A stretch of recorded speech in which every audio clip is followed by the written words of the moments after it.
it going, everybody? Welcome back to the channel. This is Dude Ranch DIY and my name is Jake. As you can see behind me, we got Shane on the skid steer doing the last of the asphalt milling spreading. Over the weekend I moved all of the totes from where they used to be to a new semi-permanent location to get them out of his way. That way he could basically join the two wood yards together. The new with the old, that was all bordered by the old totes where I had them lined up. So he basically had to fill in that seam a little bit. So as you can see here, I was busy over the weekend. I wrapped up the project on the transfer tank and got that all working. I got all of the bladders out of the totes, and I've had a lot of people coming to pick these things up. I've just been giving them away for free. Everything from power washers to asphalt sealers to people using them for their livestock, rainwater collection, raised garden beds, you name it, people are coming to pick them up. So that's great, saves me a lot of time. Here are all of the totes that I moved to the outer edge of the new wood yard. These are double stacked in front of each other, and we got a bunch of them here. And then I also moved all of the other totes to the new outer edge of the wood yard along where Shane is working. He filled in the seam that was here. You can kind of see where there were leaves and stuff, this general area going all the way down. And he is widening out the last little spot by the new gate and the big rock, which I've always kind of considered to be the end of the wood yard. So we will check back in. He should be wrapping up here in an hour or a couple hours or so. But in the meantime, we got more wood to split. In the last video when Chris was here, he finished cutting up all the wood as I was moving the totes in the pouring rain. So he got all this stuff cut up. I got a tote split up yesterday, but we basically got probably like 2 totes worth of oak, at least 2 totes worth of oak, and then probably another tote or maybe 2 totes of the tulip or poplar. So we're gonna get going here.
that is a really nice full tote, beautiful oak firewood.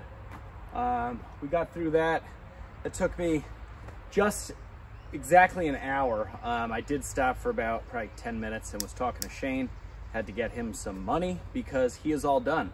So we will label this tote up and get it in the drying area, and then I will show you what he finished up.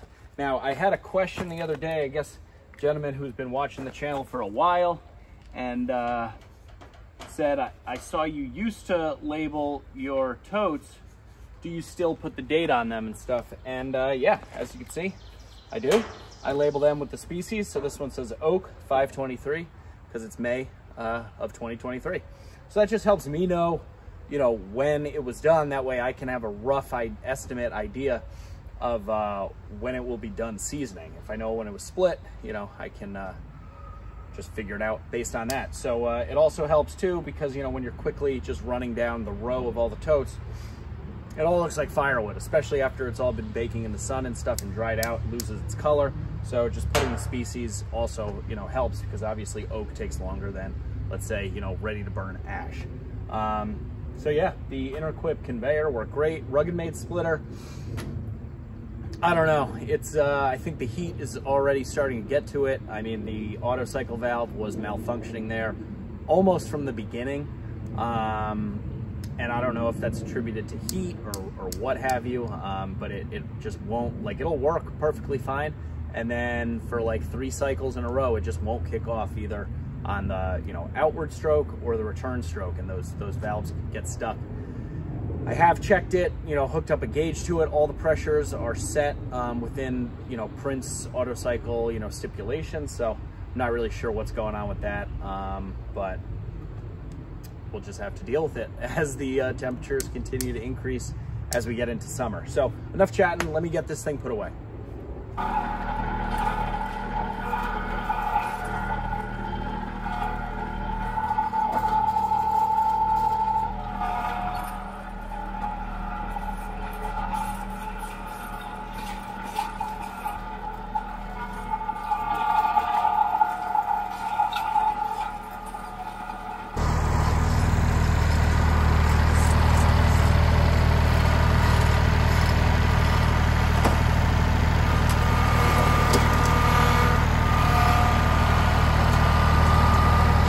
All right, guys, well, you know what they say, a tote a day keeps the doctor away. So now that we got that done, I'm gonna go take a look at what Shane wrapped up today.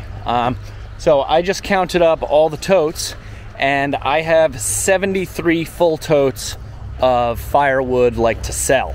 That includes about 11 totes of bundle wood.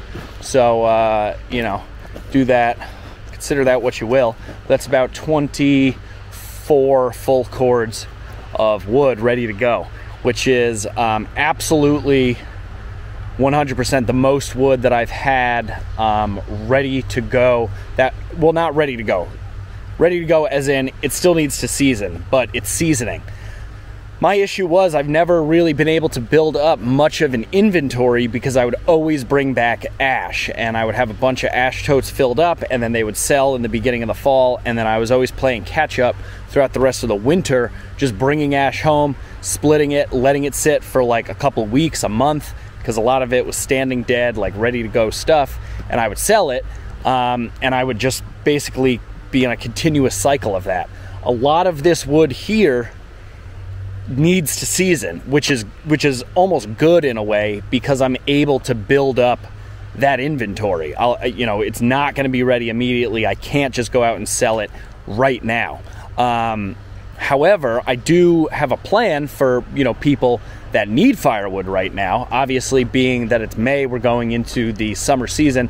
I'm not selling nearly as much firewood as I do in the wintertime, but as you guys know, I have this stockpile of mostly ash logs over there that are going to be great. And if somebody does need campfire wood or bundle wood or something over the summer months, you know, I have that stuff. It's just a matter of me getting to it and splitting it up, which is my full intention. After all this stuff is split up, I think another, you know, day or two splitting, and I can get all this stuff done, and then we can start tearing into that pile. So that is great, and I'm really looking forward to that. Now, as far as what Shane did, if you guys remember, you know, as I mentioned before, there was a seam here. Basically, where I'm standing right now was the edge of the old woodyard. You know, the sugar maple tree used to be right here. There's like a depression there, and everything over here is all brand new. So he filled in this seam where the totes used to line the outside of the woodyard road. And if you remember in the video where he was spreading it all, he left this whole area high because he was going to need this material to both fill the seam and continue widening out this road. Now, some people have asked, you know, how thick we're going in spots. Well, I mean, if this is any indication, I know it's hard to tell, but you know, we are several feet high in certain spots. I'd say like 2 to 3 feet high in certain spots. With other spots, you know, that didn't need quite as much, probably as little as 8 to 10 inches of material. So yeah, he came along. I moved all these totes over the weekend, and basically just today he continued like from this last tote here and just finished widening this out all the way up to the rock. So I could probably double stack totes all along this area here and continue on down. I mean, the woodyard road is significantly wider now.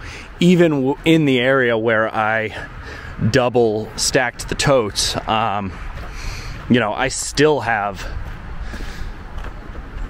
a whole nother, at least one row I could do. I could probably triple stack these and still have more room than I used to. My issue was that when I would maneuver the totes around this corner, the big tool rack would end up hitting that rock, and it was a little tight with the forks on the front end. But that being said, the woodyard is looking really good. Shane said, he was like, it's hard to believe that you know, the woodyard wasn't always this size. He was like, I remember when we first did it, and we thought that this was such a big area, and that it, you know, it was gonna take a while to fill it up. He was like, you've been putting in some work, and you know, just a credit to Shane and his expertise in the machine is that this does look like it's always been here. He's a really good operator and got this stuff spread out lickety split. So I'm really happy to have had him here working on this project again. And he could definitely add woodyard, you know, construction to his resume there. So that being said, I think that's gonna wrap up the video for today. So as always, guys, if you like the video, please give it a big thumbs up. If you haven't done so already, click that subscribe button down below. I'd really appreciate it. Any questions, comments, or feedback, throw it down in that comment section below. But for now, I'm Jake. This is Dude Ranch DIY. Thanks so much for watching. We'll see you here next time.